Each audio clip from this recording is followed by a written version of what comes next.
Darth Vader, watch out! And he's got a lightsaber. You be the first to raise the incredibly accurate zapper. A Vertibird, the copter it takes you to fly. They were the treasures of our childhood, discarded, dismissed, and buried by time.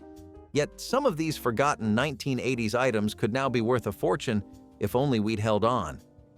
What if the junk in your attic is actually the inheritance you never knew you lost? They were not just toys. They were tickets to another universe. The Kenner Star Wars action figures were not created to sit in glass cases. They were meant to wage imaginary wars on bedroom floors and backyards across America. Kids clutched them in their palms like they were holding the fate of the galaxy itself. Luke Skywalker, Darth Vader, and especially the infamous Boba Fett, whose rocket-firing prototype was never released to the public, are now worth more than anyone could have guessed back then. The Boba Fett prototype alone, it can fetch up to $150,000 today. That is not just a collectible. That is an entire college tuition, tucked inside a forgotten toy chest. What makes it so haunting is how common these figures once were. Given away, lost in couch cushions, traded on playgrounds. It feels almost unfair, like a secret no one told you until it was too late. What if that missing blaster you vacuumed up in 1985 was the one piece keeping your future fortune from coming true? If you were a kid in the 1980s, the arrival of a Cabbage Patch Kid was not just a toy. It was a cultural event. You remember the mayhem, parents lining up for hours, news footage of shoppers fighting in stores, these soft, chubby-cheeked dolls with their adoption certificates and hand-stitched faces were marketed not as products, but as children. You did not just buy them, you adopted them. And now, those early versions with their yarn hair and signature Xavier Roberts stitched into their bottoms are fetching thousands of dollars online. But what really stings is this. We all knew how special they were. We just did not know how long that magic would last. Most of them ended up with chewed fingers, marker-stained cheeks, and missing clothes. That kind of everyday wear and tear was love. It was real, but it also wiped out their value. Now, mint condition originals are like unearthed treasure from a world we forgot to protect. Was the joy worth the loss? Or did we throw away more than we realized when we gave them up? G.I. Joe action figures and playsets were the battle-hardened soldiers of the toy aisle. If you were a kid in the 1980s, you did not just play with G.I. Joe, you enlisted. These were not just plastic men. They were freedom fighters, avatars of courage, blown up by firecrackers one day and solemnly buried in the sandbox the next. And if you had the killer WHALE hovercraft, you were royalty. Today, that same hovercraft in near-mint condition can sell for over $3,000, a small fortune hiding in your childhood closet. It is wild to think how casually we treated these pieces of plastic history. Limbs lost, accessories gone, maybe melted in the sun or flushed in a fit of kid rage. These were not built to last, and yet somehow a few did. And now they are worth real money, not just for their rarity, but because they are time machines. They take us back to when good guys always won and everything fit into the palm of your hand. What if your old battalion could now save your real-world finances? Before they were billion-dollar movies, the Transformers G1 toys were just strange, beautiful miracles in toy form. Robots that turned into cars, planes that folded into heroes. It felt like magic, straight out of a sci-fi dream. They were hard to transform, full of sharp corners and small parts. And we loved them anyway, especially Optimus Prime, Megatron, and Starscream, the holy trinity of toy shelves. Today, collectors pay thousands for unopened Generation 1 toys. Some versions of Optimus Prime, sealed in their original boxes, are valued at over $5,000. The irony? We ripped that box open the second we got it. We threw away the packaging without a second thought, not realizing it was a golden ticket.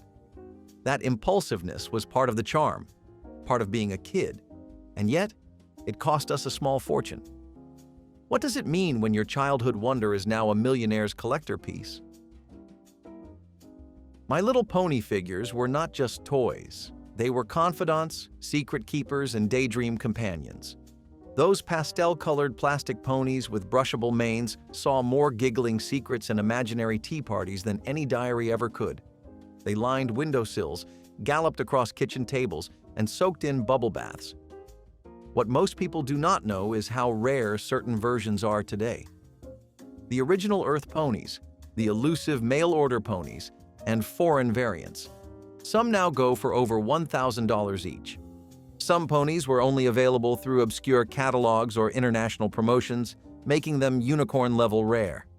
Their paint jobs faded fast, their tails tangled beyond repair, but their value only grew.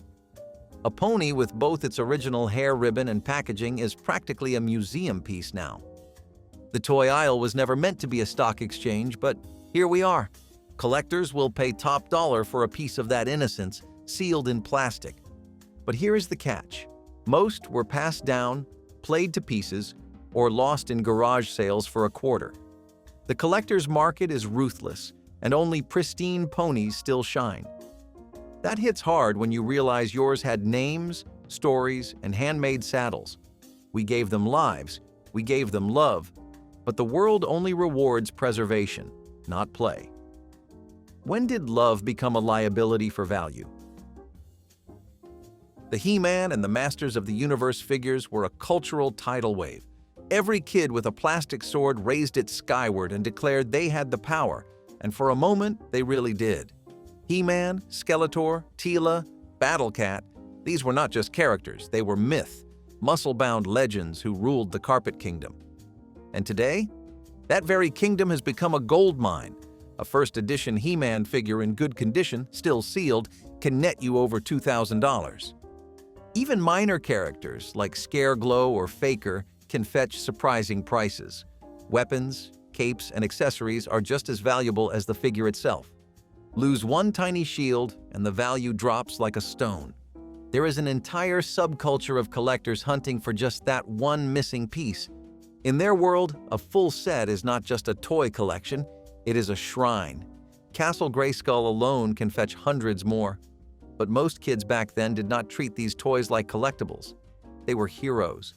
They were battered in couch battles, buried in dirt, left out in the rain.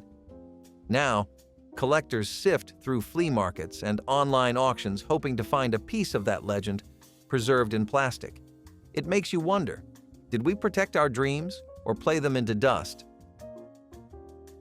The arrival of the Nintendo Entertainment System, the NES, was like the future itself stepping into our living rooms. That gray box held entire universes inside it. Super Mario Bros., The Legend of Zelda, Metroid. These games shaped a generation. They were not just pastimes, they were portals. If you had a new in-box NES, it could fetch you $5,000 or more today. Some unopened games are now worth more than cars. The graded version of Super Mario Bros.? It sold for over $100,000. A flawless box, unused manual, or promotional variant can change everything. Even rare controllers or special edition packaging are rising in value. What was once clutter is now considered sacred by collectors. And sealed copies of classic games? Some have sold for over $100,000. But here is the kicker. We were not gentle with them.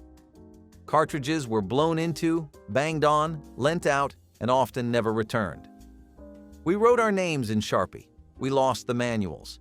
We thought the fun was in the playing, not the preserving, and we were right. But the world changed the rules without telling us. Now we look back and ask, what if the world we saved on screen could have saved us in real life?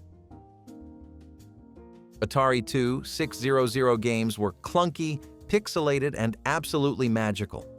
This was where video gaming truly began for millions of Americans. We did not care that the graphics were primitive. It was not about realism, it was about imagination. Titles like Space Invaders, Pitfall, and Asteroids defined the era, but buried among the common cartridges are legends. Games like Red Sea Crossing, an obscure religious title, have sold for more than $10,000. Most people have never even heard of it, which is exactly why it is so valuable. There are copies rarer than gold, sitting unnoticed in dusty basements. Even the packaging, if preserved, is worth a small fortune. Certain titles were only distributed regionally or through mail order, then vanished. Atari was not just a console, it was the birth of digital culture in a plastic shell. Only a handful of copies are known to exist, and most people have no idea they ever did. How many parents tossed out a box of cartridges thinking they were junk? How many basements still hold a forgotten gold mine under layers of dust and memory? The early digital age left no manual for what to save. Are we ready to confront just how much our past might still be worth? That red bicycle from Pee-wee's Big Adventure was not just a prop. It was a dream on wheels, the ultimate toy, the ultimate escape, and the symbol of a time when adventure could begin with just a ride down the street. In 1985, that bike was every kid's fantasy. And now? One of the original prop bikes from the film sold for $125,000 at auction. It was not built with gold, but it has become priceless through meaning. Collectors see it as the holy grail of 1980s movie memorabilia. Even replicas can sell for thousands, simply because of the memory they invoke. There is a kind of quiet heartbreak in realizing you had something close and let it go. Because this was not just Pee-wee's bike, it was all of ours. It is almost surreal. A single piece of pop culture whimsy now has the value of a luxury car. But we all had a bike like that, did we not? Maybe not red, maybe not cinematic, but it was freedom. We left it in the rain. We rode it until the wheels bent. We thought it was invincible. Then one day it was gone, forgotten. How many dreams were chained to a fence and left behind? In the 1980s, Michael Jackson memorabilia was everywhere. On lunchboxes, t-shirts, posters, and most famously, on those digital watches that played a tune and flashed his iconic dance moves. These were not just merchandise. They were status symbols. Owning one meant you were part of something bigger than yourself, part of a movement, part of a moment. And while most of those items ended up scratched, broken, or faded in the sun, a few pristine examples survived. There were watches that moonwalked, jackets that glittered, and dolls that sang Billie Jean with eerie accuracy. Collectors today search auctions for the Thriller Tour programs, Pepsi promo shirts, and even unopened Michael Jackson perfume. Some fans treat these items like holy relics, shrine pieces to a cultural god. One sealed watch can sell for thousands, but the real price is the memory it unlocks. This is not nostalgia for a product. It is longing for a time when music felt like magic. Today, original sealed watches or rare merchandise items can fetch thousands, but the money is only part of the story. These collectibles represent a time when music could stop the world, when one man's glove, one spin, one beat could unify a generation. What do we do when the beat goes on, but the moment is lost? There was something ceremonial about opening a vintage Coca-Cola bottle in the 1980s. The hiss, the fizz, the curve of the glass, it was more than a drink. It was a ritual. Coca-Cola did not just quench your thirst, it branded itself into your memories. And some of those memories, it turns out, are now worth thousands. Those holiday editions with Santa Claus smiling from the label are now selling for hundreds on collector sites. Commemorative bottles from the 1984 Olympics or new Coke releases are considered gold by soda historians. The glass was thicker, the label printed, not glued, and every bottle had its own charm. Some collectors focus solely on regional releases or those distributed at special events. Holding one now is like time traveling to the exact moment you shared it with a friend under summer skies. Special edition bottles, like the commemorative releases from the 1984 Olympics or holiday six-packs, can fetch huge sums today, especially if they are unopened with the packaging intact. That is the trick, though. Who kept soda unopened for 40 years? Not many. These were meant to be cracked open at summer barbecues, passed around at birthday parties, or clinked together in teenage celebration. Now, collectors chase after the untouched few that survived the decades like relics from a more innocent time. In a world overrun with plastic and screens, the weight of that old glass bottle feels almost sacred. How did we go from sipping them on porches to searching for them in attics like hidden treasure? Fisher-Price toys were not just playthings, they were soundtracks to our earliest memories. That chatter telephone with its spinning dial and googly eyes. It taught a generation how to make pretend phone calls before anyone had smartphones. The Little People sets, the pull-along animals, the cornflower blue record players, they were all made with color, whimsy, and a kind of soft indestructibility. But they did not just shape childhoods. They now shape collector markets. Some Fisher-Price playsets have become museum-worthy, like the original airport or Sesame Street Village. Collectors even hunt down individual figures from the Little People sets, some of which are worth more than the buildings. Condition is everything. Scratches, teeth marks, and faded decals can have the value instantly. Even the packaging, bright, boxy, and full of character, now gets its own spotlight in retro exhibits. What we once tripped over in the hallway is now the stuff of bidding wars. Some early models of the chatter telephone and rare Little People sets can sell for hundreds of dollars, especially when they still have the box or original stickers. That is the kicker. We did not keep boxes. We tore them open with birthday cake still on our fingers, tossed them aside, and never looked back. The toys got scuffed, worn, and loved almost to pieces. That wear and tear is a map of joy, but to collectors, it is depreciation. Still, holding one in your hands today feels like rewinding your life to its earliest smile. What would you give to hear that tiny bell ring again, just once? Wacky Wall Walkers were not elegant. They were sticky, weird, and occasionally terrifying, but they were pure 1980s. Shaped like tiny alien octopuses, these things would cling to your walls, your ceiling, and, eventually, to every piece of lint and pet hair in the house. They came free in cereal boxes, which only made them more thrilling. For a toy that cost practically nothing, they had the power to unite classrooms in obsession. The stickier they were, the better. And if yours was clean, it meant you weren't having enough fun. The commercials made them look like they defied gravity, and for a while, we believed they did. They left smudges on windows, collected every speck of dust, and we loved them for it. Some rare Wall Walker editions were branded with superheroes or movie characters, now worth hundreds. And while most were trashed in a week, sealed ones have become collectors' catnip. Now, these floppy little guys are collectible gold. Some original Wall Walkers in their sealed cereal packaging have gone for hundreds of dollars. Why? Because they were more than a toy. They were a moment. A strange, stretchy glimpse into how wild and wonderful marketing could be. And because nobody ever saved them, they were squished, stretched, ruined, and trashed within weeks. So the few that survived? They are priceless in nostalgia and price. When did disposable fun become permanent fortune? The glow of a glowworm at bedtime was the kind of quiet magic you do not forget.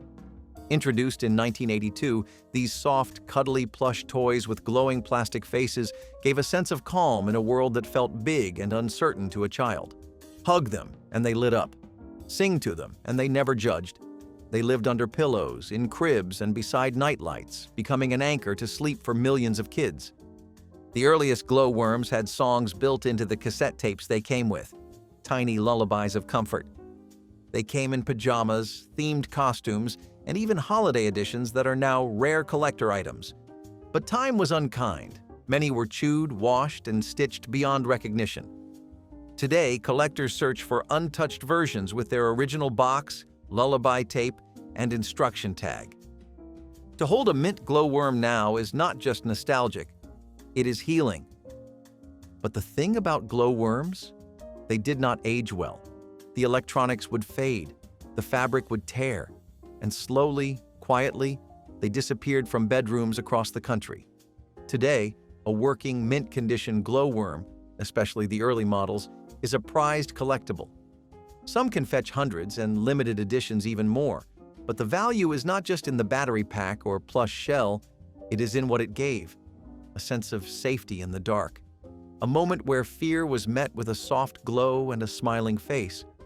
And when you see one again, it is like hugging the child you used to be. What happens when your nightlight becomes your golden light? The Vertibird helicopter toys were a miracle of physics and patience.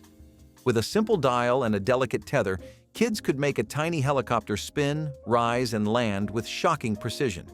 It felt like science and magic had made a deal just to entertain you.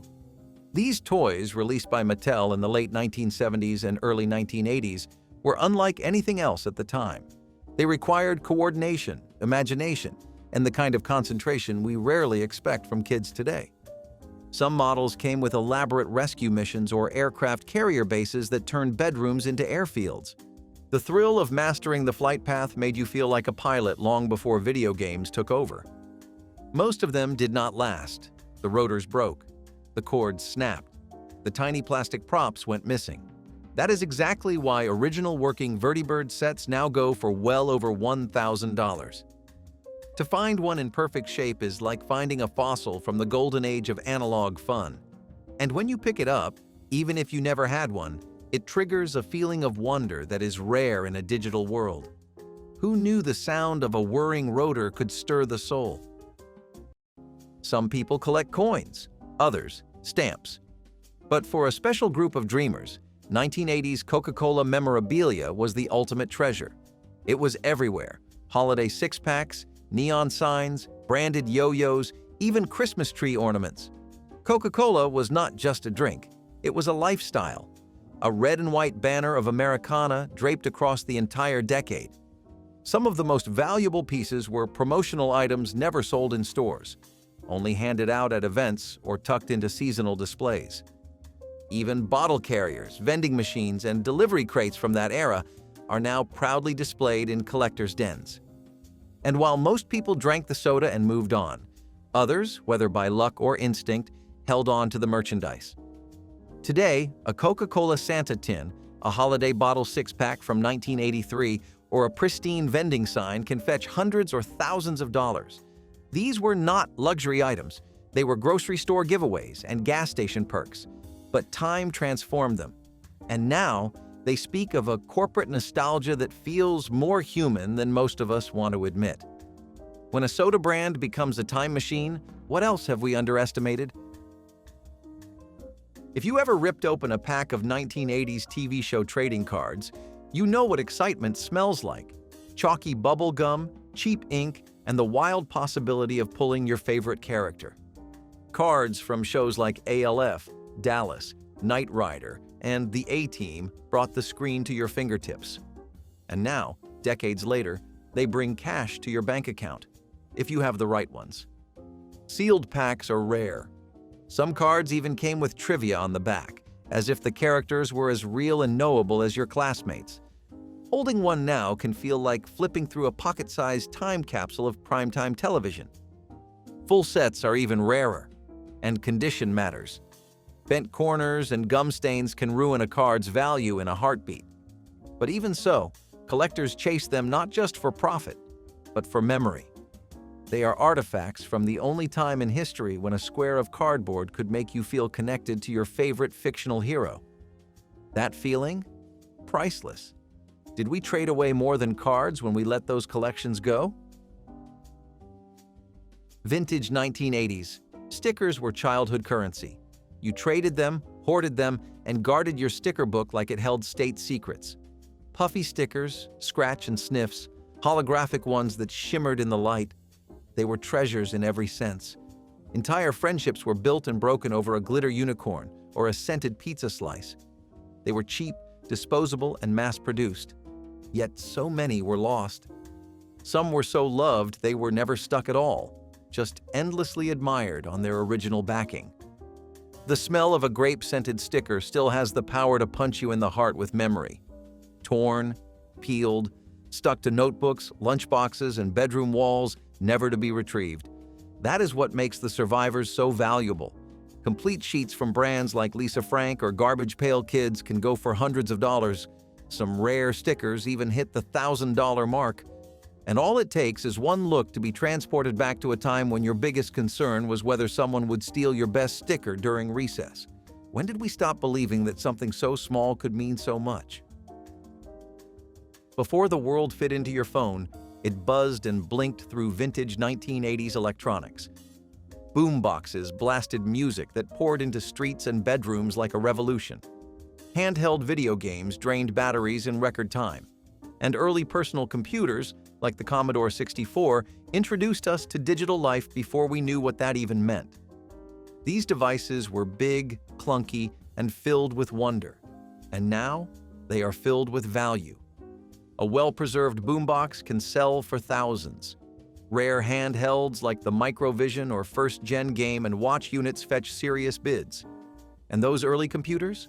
Collectors treat them like sacred relics of a vanished tech age. These machines were not efficient. They were loud, slow, and hard to use. But they sparked imagination in a way that sleek devices never will. What did we lose when we traded awe for convenience? In the roaring chaos of the 1980s, muscle cars were the wild stallions of suburban rebellion, and none roared louder than the 1989 Porsche 911 Carrera. Sleek, growling, unapologetically bold, it was not just a car, it was a statement. Even kids who could barely ride bikes knew what that Porsche meant when it rolled down the street. But like so many icons of the era, the muscle car craze faded. Gas prices rose, safety standards tightened. The world got quieter, yet collectors never forgot.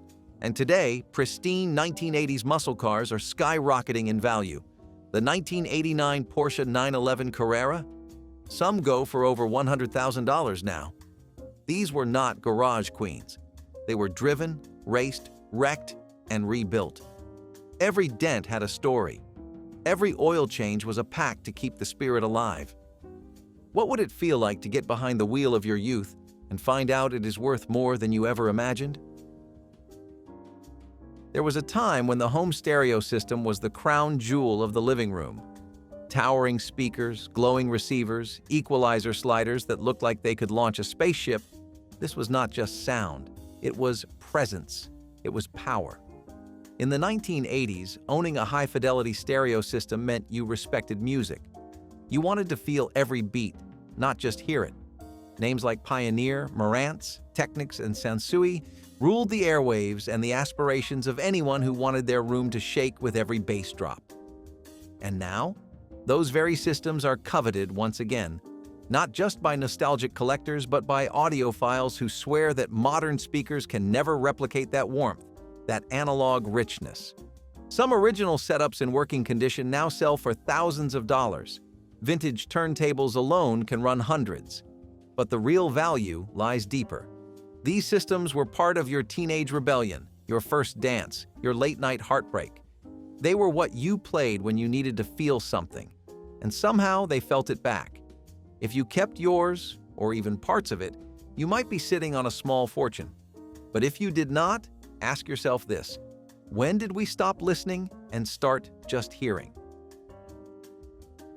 The pop art sticker explosion of the 1980s was like graffiti you could keep in your pocket. Neon lips, jagged fonts, bold colors, talking fruit, peace signs with sunglasses. They were loud, unapologetic, and totally addictive. Kids collected them like currency, slapping them on binders, skateboards, lockers, and jackets. There was a sticker for every mood, every phase, every fleeting obsession. Lisa Frank, Sandalion, and Garbage Pail Kids turned peel and stick fun into an art form. And then, just as quickly, they vanished, peeled, torn, tossed, or glued permanently to something long since thrown away. But not all of them disappeared. Today, full sheets of vintage 1980s pop art stickers, especially those never peeled or touched, are highly collectible. Some go for hundreds of dollars, even more if the series was limited or regional. Their sudden resurgence is not just about rarity, it is about emotion. Those stickers were symbols of self-expression at a time when everything else felt out of our control. We wore our personalities in adhesive form. Now, they feel like tiny time machines. One look, and you are back in homeroom, flipping through your Trapper Keeper, trying to decide if that glitter lightning bolt was too good to use. Maybe the real value of these stickers is not what they are worth, but what they help you remember. When did we decide that growing up meant leaving color behind? Few toys in the 1980s felt more alive than Teddy Ruxpin. With blinking eyes, a moving mouth, and cassette tapes that told stories like magic, this animatronic bear became more than a toy. He became a friend, a bedtime buddy, a comforting voice in the dark. If you had one, you remember the way his face would light up and tell you a story like you were the only kid in the world who mattered. Teddy was not just advanced for the time, he was revolutionary, and his popularity was explosive. Parents camped out to get them. Stores could not keep him on shelves. But as time went on, those blinking eyes dulled, batteries leaked, tapes snapped, and Teddy was boxed away, one more chapter closed. Today, however, original Teddy Ruxpin bears in mint or working condition have made a surprising comeback. Some sell for over $1,000. The boxed first editions, even more. He is no longer just a childhood memory. He is a collectible, a legacy of a decade where toys tried to feel real. Holding him again is like pressing play on your past. You do not just hear a story, you remember one. What would you say if he started talking again? The phrase vintage 1980s memorabilia might sound vague until you realize it covers everything we used to take for granted. Lunchboxes with neon logos, VHS tapes in puffy Disney cases, wristwatches shaped like arcade cabinets. Objects that were never supposed to survive now define a generation. The beauty of 1980s memorabilia lies in how ordinary it all once felt. These were not heirlooms. They were accessories to everyday life. But today, items like cassette Walkmans, rotary phones, and early remote controls have found new life in collector circles. A boxed Sony Walkman in good condition can go for hundreds. A rare TV remote or promotional cassette player from a long-defunct brand? Even more. These are the ghosts of analog. They whisper of a time before everything fit in your pocket, before screens ruled our lives, when holding something solid meant something. And they are not just worth money, they are worth memory. Each scratched case and faded button holds a story. Maybe you fast-forwarded through your favorite song one too many times. Maybe you waited for the rewind to end just to watch a cartoon for the 10th time. Those quirks defined a decade. Why did we stop treasuring the tools that built our earliest joys?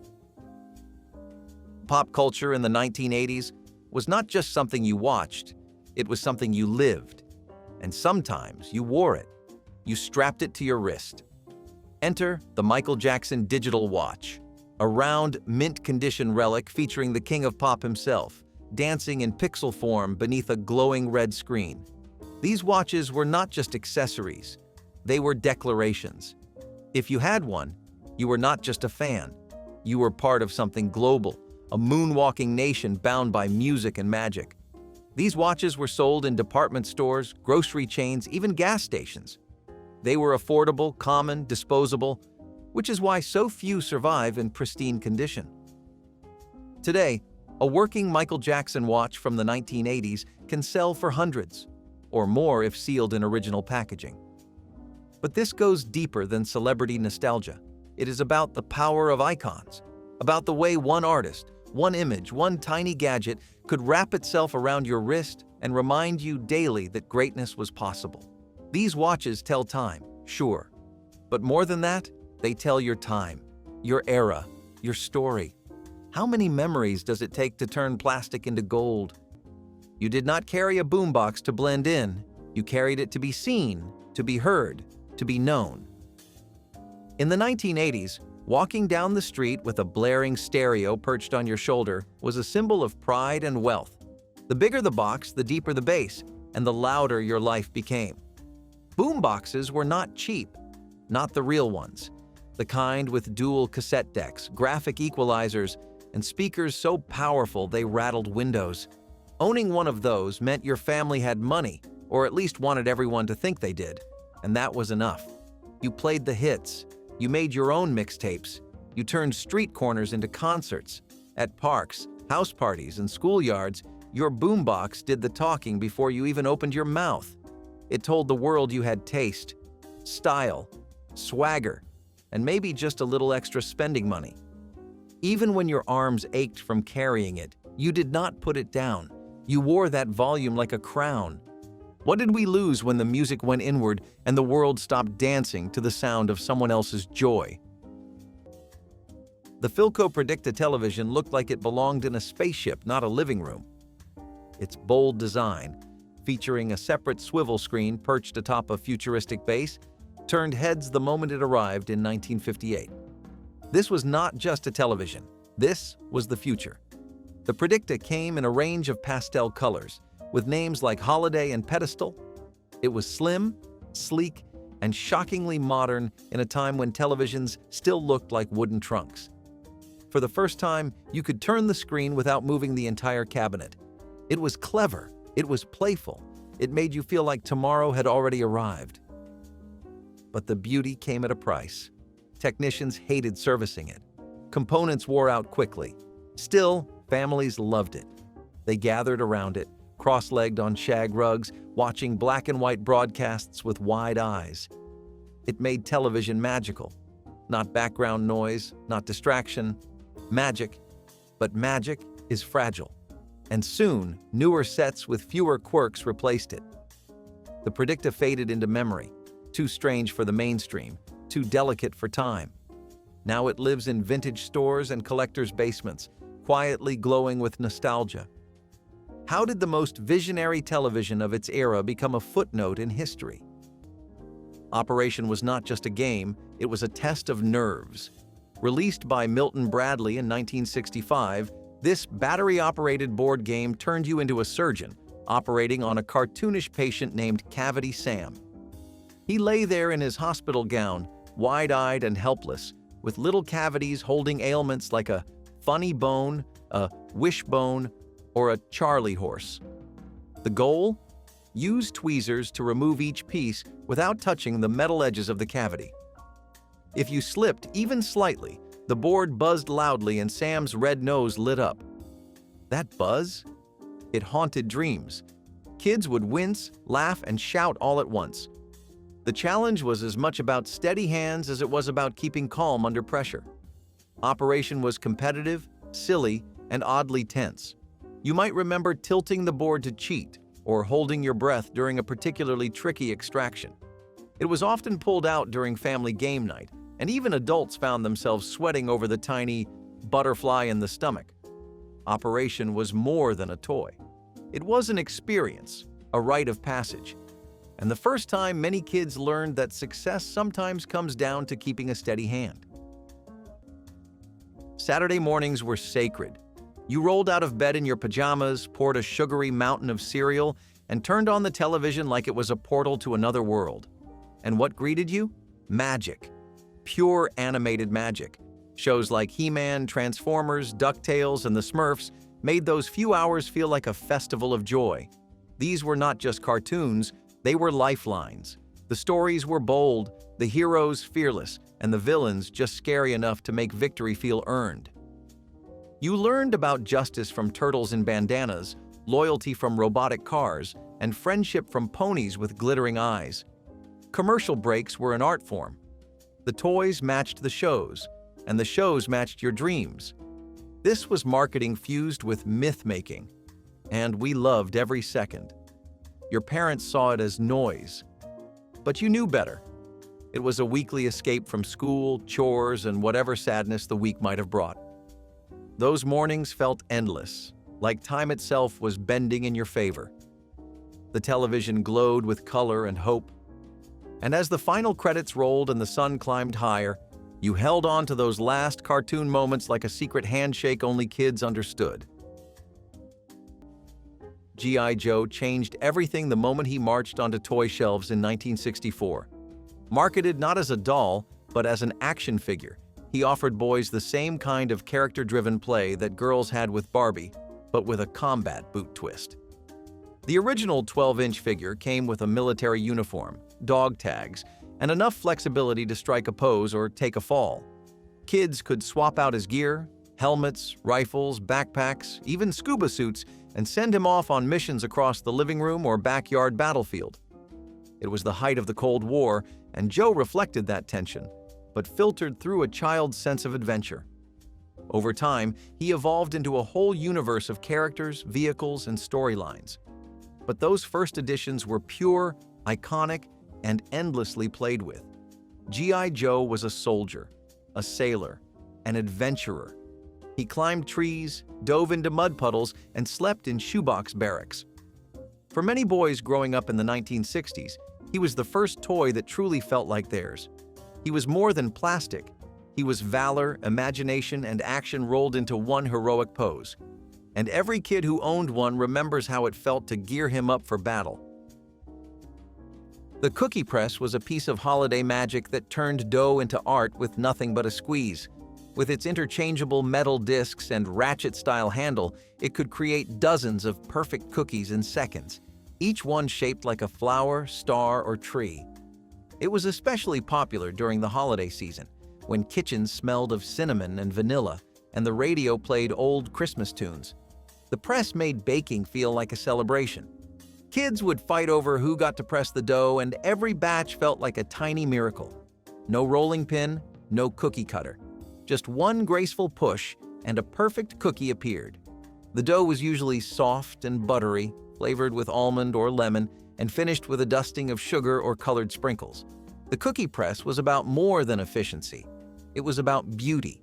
It said your cookies could be delicious and delightful, but as store-bought cookies became more common, and as baking turned into a rare weekend chore instead of a family tradition, the press went quiet. It sits in the backs of drawers now, its discs scattered and forgotten.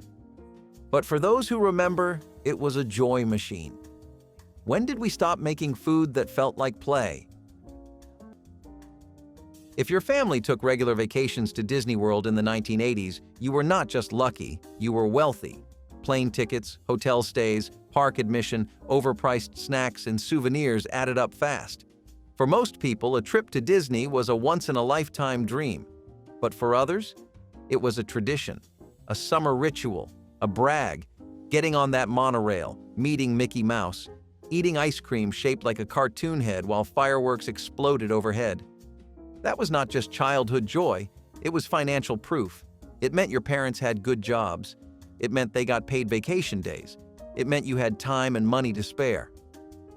Other kids spent their summer at home or at local parks. You came back with mouse ears, a sunburn, and stories. And the best part? The photos. You could always tell who had money by the family pictures on the fridge, especially if Cinderella's castle was in the background. Going to Disney meant more than just fun. It meant your parents believed in magic, and more importantly, they could afford to chase it. When did wonder become something only the wealthy could afford to remember? The O'Keefe and Merritt Aristocrat range was not just a stove, it was a throne. Towering over every other appliance in the room, this 734-pound marvel was the ultimate status symbol in post-war kitchens. It did not whisper innovation, it shouted it. With twin ovens, broilers, warming drawers, and a built-in timer clock, it looked like something from a science fiction movie, only real. Housewives of the 1940s and 1950s dreamed of owning one. Advertisements called it the Cadillac of kitchen ranges, and they were not exaggerating. You could roast a turkey, bake a pie, broil steaks, and warm dinner rolls at the same time. It was massive, yes, but that size came with function. Wide enamel cooktops offered space for every pot and pan. The dials were thick, confident, and satisfying to turn. It felt like driving a classic car, slow, powerful, and designed to last forever.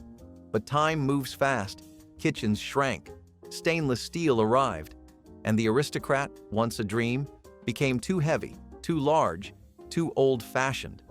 Most were discarded during remodels, sold for scrap or left in garages like relics from a forgotten empire. But ask anyone who grew up with one, and they will tell you that stove made cooking feel like a ceremony. When did we decide that smaller meant better?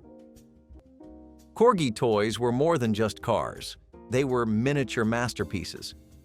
Introduced by British company Metoy in the late 1950s, they reached peak popularity in the 1960s with American kids who were obsessed with anything fast, shiny, or connected to TV and movie heroes. These die-cast vehicles were small enough to fit in your pocket, but detailed enough to spark hours of imaginative play. Police cars came with real-looking sirens. Race cars had working hoods. And the crown jewel? The James Bond Aston Martin DB5, complete with ejector seat, pop-out machine guns, and a hidden bulletproof shield.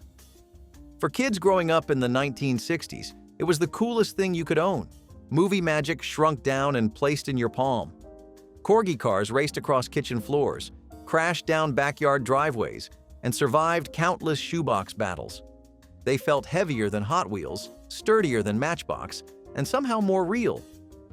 Over time, most got scratched, dented, or lost. But finding one today, even chipped, brings back the joy of flipping it over to read the brand stamp and revving it across a table edge. They were not just toys. They were little slices of the world, only faster.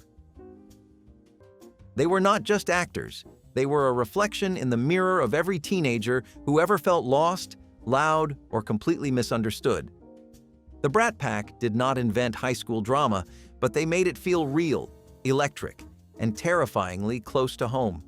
When you watched Molly Ringwald cry in detention, it was not just acting.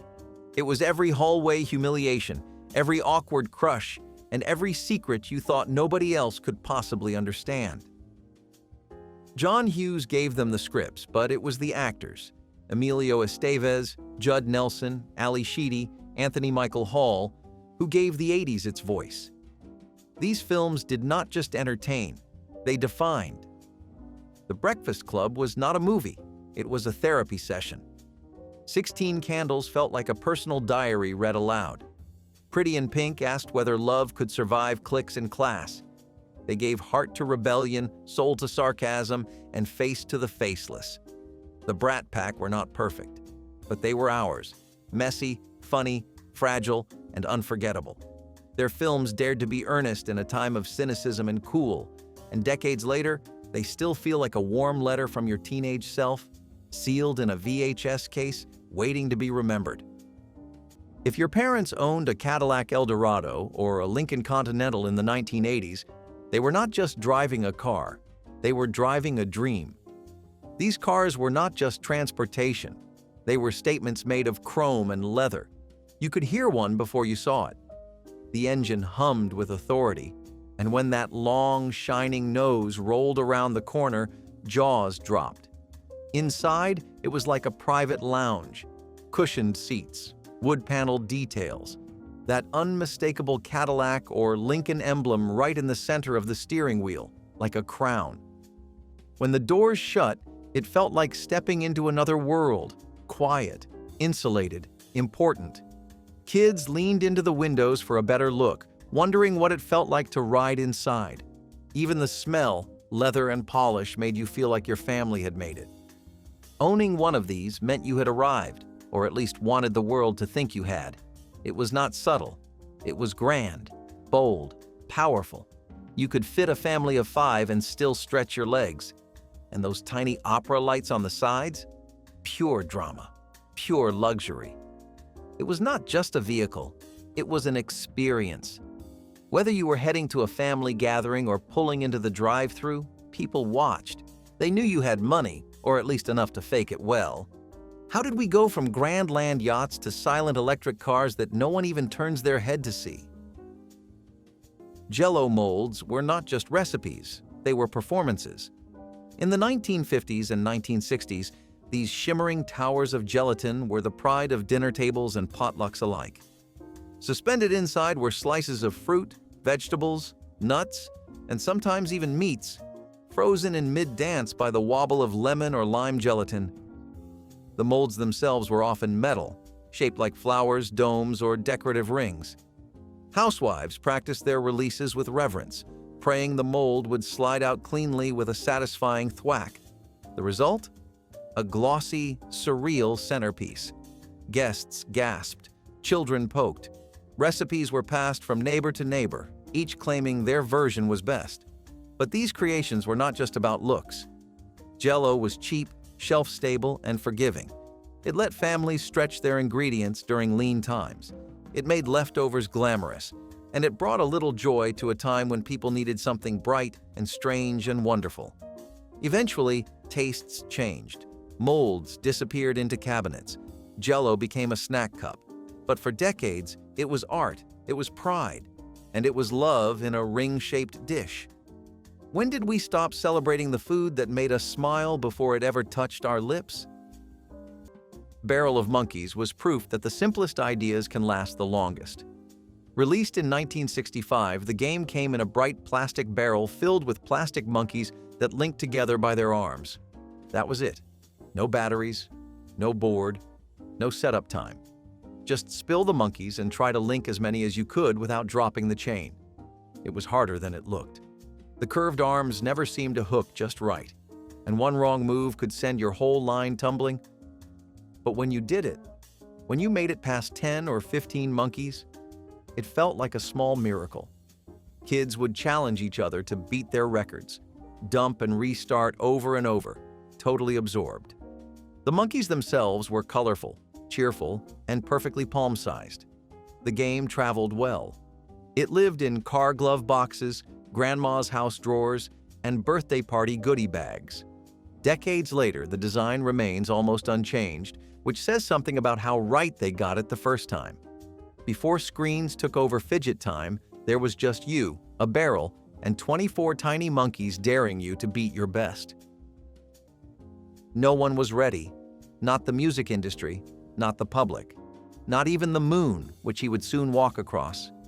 In 1982, Michael Jackson released Thriller, a title that would come to define the very heartbeat of pop culture. This was not just an album, it was a tidal wave.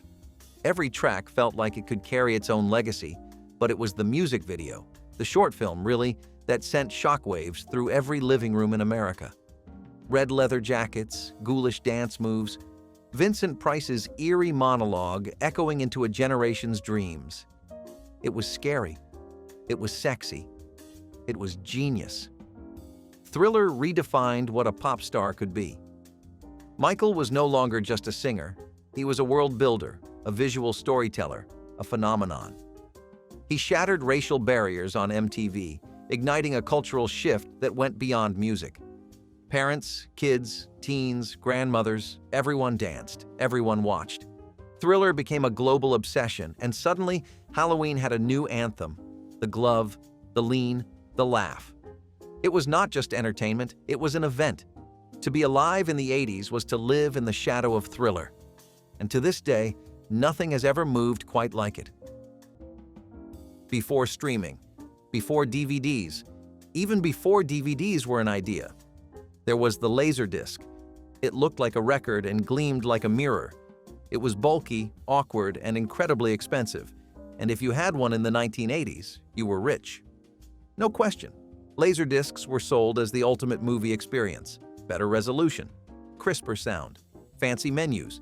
It was like bringing a theater into your living room. But there was a catch. The player alone cost more than some televisions. And each movie? Twice the price of a VHS. That meant every disc on your shelf was a shiny little flex. You did not just watch a movie. You loaded up a Laserdisc. You told people about it. You invited friends over to experience the clarity. The downside? The discs were the size of dinner plates and needed flipping halfway through. But that did not matter. What mattered was the look people gave you when they saw it. That subtle nod, that unspoken, wow. Having a Laserdisc meant you wanted the best, and you were willing to pay for it. When did quality become less important than convenience? And what did we lose in the trade? The hand crank egg beater was a rite of passage. Long before mixers plugged into walls, children stood on stools beside their mothers, gripping the cool metal handle and turning the crank with both hands. The beaters would spin in a blur, blending sugar, eggs, and flour into the thick beginnings of birthday cakes and pancake batter. It was not efficient, but it was intimate. You felt the recipe coming together. Your arms grew sore, but your heart grew full. The egg beater did not make noise. It did not break. It did not ask for anything but effort. Every kitchen had one, usually tucked in a drawer next to the wooden spoons and measuring cups. Its clinking metal gears were as familiar as the smell of vanilla extract. And somehow, everything tasted better when it had been beaten by hand. Then came stand mixers, food processors, and digital timers. The crank beater was cast aside as outdated, inconvenient, old. But in that loss, something human disappeared. Now it hangs on antique shop walls, a symbol of effort, patience, and care. It taught us that food was not just made, it was earned. Why did we stop believing that some things are better when you feel them in your bones? Space food sticks were NASA's answer to snacking and the 1960s answer to cool. Developed with the help of the Space Agency and manufactured by Pillsbury, these chewy, tube-shaped snacks were inspired by the meals eaten aboard spacecraft during America's race to the moon. They came in flavors like chocolate, peanut butter, and caramel, each one individually wrapped in sleek foil packaging that looked straight out of a science fiction movie. For kids, biting into a space food stick meant pretending you were floating in zero gravity, eating like an astronaut in orbit. They were soft, dense, and slightly grainy. Less candy bar, more futuristic fuel. Parents loved the idea of a high-protein, shelf-stable snack. Kids just liked the novelty. They made it into lunchboxes, road trip bags, and even Halloween candy stashes. Though their popularity waned by the 1980s, the memory stuck, especially for those who watched grainy broadcasts of moonwalks and then unwrapped their own little taste of space. Today, space food sticks are remembered more for what they represented than how they tasted. They were not just snacks. They were a bite of the future, wrapped in foil, waiting in your kitchen drawer. There was a time when music lived only in sound. Then came 1981, and with it, a glowing screen that changed everything. Music television, better known as MTV. Suddenly, music had a face, a costume, a storyline, and a look that mattered just as much as the lyrics. It was not just about hearing your favorite artist, it was about watching them come alive in color. Madonna spun in lace gloves, Prince shimmered in purple silk, and Michael Jackson moonwalked straight into American living rooms like a ghost dancing across the carpet. For a generation growing up in the 80s, MTV was not just television. It was a mood. It was an identity. It was your coolest friend who introduced you to new bands at midnight. And the power it had? Unmatched. If MTV played your song, you were somebody. If they did not, you might as well be invisible. The channel became the tastemaker, gatekeeper, and trendsetter. Teens obsessed over VJs like they were movie stars. Style, language, and attitude spilled from the screen into everyday life. MTV turned bedrooms into dance floors and band posters into sacred wall shrines. This was the birth of visual culture as we know it, and it all started with a rocket ship and a music video. Before streaming, before flat screens, before smart remotes and apps, there was one sign your family was doing well: a massive television in the living room. And not just any television, a big screen, the kind that weighed more than you. These were not decorations. They were monuments. They sat in wooden frames, often with their own cabinet. Turning them on felt like starting an engine. You could watch cartoons, sports, or the nightly news, but everything felt bigger, louder, more important. When friends came over, the first thing they noticed was not your house or your furniture. It was the size of that screen. If you had one, it meant your parents invested in entertainment. It meant you were the go-to house for movie nights, for Sunday football, for every major holiday special. And it was expensive. People saved for months. They bought warranties. They rearranged entire rooms around that one glowing rectangle. When did family rooms lose their center? And why does it feel like we barely gather anymore? The butter mold was once a quiet symbol of pride that lived in farmhouse kitchens and rural homes across the country. Before butter came in sticks wrapped in wax paper and stacked in supermarket coolers, it was made by hand, from cream churned for what felt like hours. But churning was only half the ritual. The real finish came when that butter, thick, golden, and soft, was pressed into a hand-carved wooden mold. These molds came in all shapes and designs: roses, wheat stalks, stars, initials. Some were simple, some were intricate, but all of them said the same thing. This was made with care. They were not just decorative, they were a mark of identity. In local markets and community fairs, families were recognized by their unique butter stamps.